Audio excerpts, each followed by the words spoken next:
കൊച്ചിയിൽ പുറത്തേക്ക് ഇറങ്ങുന്നുണ്ടെങ്കിൽ ഇത് ക്രിസ്മസിന് മുൻപുള്ള ക്രിസ്മസ് ദാ ഇങ്ങ് എത്തിക്കഴിഞ്ഞു. ക്രിസ്മസിന് മുമ്പുള്ള ശനിയാഴ്ചയാണ്. ശനിയും ഞായറും ഒക്കെ ഇത്തവണ പർച്ചേസിംഗ് ഫ്രീക്കായിരിക്കും എല്ലായിടത്തും. കൊച്ചി മാത്രമല്ല എല്ലായിടത്തും. അതുകൊണ്ട് മറ്റൊരാൾ കൂടി നമുക്കൊപ്പം ചേരും. ആരാ? കൊച്ചിയിൽ ഗതാഗത കുരുക്ക് അതിരൂക്ഷമായി കഴിഞ്ഞിരിക്കുകയാണ്. ക്രിസ്മസ് അവധി എത്തിയതോടെയാണ് ഗതാഗത കുരുക്ക് ഇങ്ങനെ കൂടുന്നത്. ദേശീയപാതയിലും ഇടറോഡുകളിലും ഒക്കെ വാഹനങ്ങളുടെ നീണ്ട നിരയാണ്.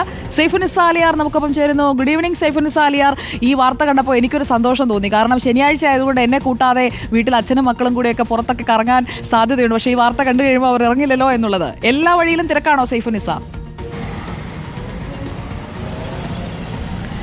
സുജി, നമ്മളിപ്പോൾ പരമ്പിളി നഗറിൽ നിന്ന് വന്നപ്പോൾ വൈറ്റിലെ പിന്നിടാൻ തന്നെ ഏകദേശം അരമണിക്കൂറിനടുത്ത് സമയമെടുത്തു. കാരണം വൈറ്റിലെ ജംഗ്ഷൻ കടന്നു വരാനായി അത്രയും വലിയ ബ്ലോക്കാണ്. ഇപ്പോൾ നമ്മൾ ഇടപ്പള്ളി ജംഗ്ഷനിലേക്ക് എത്തിയിട്ടില്ല. പാലാരിവട്ടം പാലം ഇറങ്ങി കുറച്ച് ആയിട്ടുള്ളൂ. ഇടപ്പള്ളി ജംഗ്ഷൻ വരെയുള്ള ബ്ലോക്കുകളാണിത്. ഇടപ്പള്ളി ജംഗ്ഷനിലേക്ക് സിഗ്നൽ കാത്തു കിടക്കുന്ന വണ്ടികളുടെ എണ്ണമാണ് ഈ കാണുന്നത്. പക്ഷേ നേരെ അങ്ങോട്ട് ആലപ്പുഴ റൂട്ടിലേക്ക് പോകുന്ന ഭാഗത്ത് അത്ര ബ്ലോക്ക് ഇല്ല. പക്ഷേ ഈ നമുക്കറിയാം ലുലുമോളൊക്കെ ഉള്ള ഭാഗമാണ്. അതുകൊണ്ട് തന്നെ ഈ ഭാഗത്തേക്കുള്ള ബ്ലോക്കാണ് ഈ കാണുന്നത്.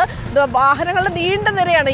ഈ നീണ്ട നിര വൈറ്റില വരെ നീളുന്നു എന്നുള്ളതാണ്. എടപ്പള്ളി മുതൽ വൈറ്റില വരെ ഇതുപോലെ വലിയ ബ്ലോക്കാണ്. ഇടറോഡുകളിലും ഇത് തന്നെയാണ് അവസ്ഥ. നമുക്കറിയാം ഇന്ന് ശനിയാഴ്ചയാണ്, വീക്കെൻഡ് ആരംഭിച്ചിരിക്കുകയാണ്. അടുത്ത ദിവസം ഞായർ കഴിഞ്ഞാൽ പിന്നെ ഇനി ക്രിസ്മസിന്റെ ദിവസങ്ങളാണ്. അവധി ദിവസങ്ങൾ തുടങ്ങിയിരിക്കുന്നു. കുട്ടികളുമായി എല്ലാവരും പുറത്തേക്ക് ഇറങ്ങുന്ന ഒരു സമയമാണ്. അവസാന വട്ട പർച്ചേസിനായിട്ട്, ക്രിസ്മസും ന്യൂ ഇയർ ആഘോഷിക്കാനുള്ള പർച്ചേസിനായിട്ടൊക്കെ ആളുകൾ ഇറങ്ങിയിരിക്കുന്ന ഒരു സമയം കൂടിയാണ്.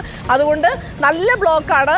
നമുക്കറിയാം ഒരു 100 കണക്കിന് വാഹനങ്ങളാണ് ഓരോ മിനിറ്റിലും ഈ ക്യാമറയുടെ ദൃശ്യത്തിലൂടെ കടന്നു പോകുന്നത്.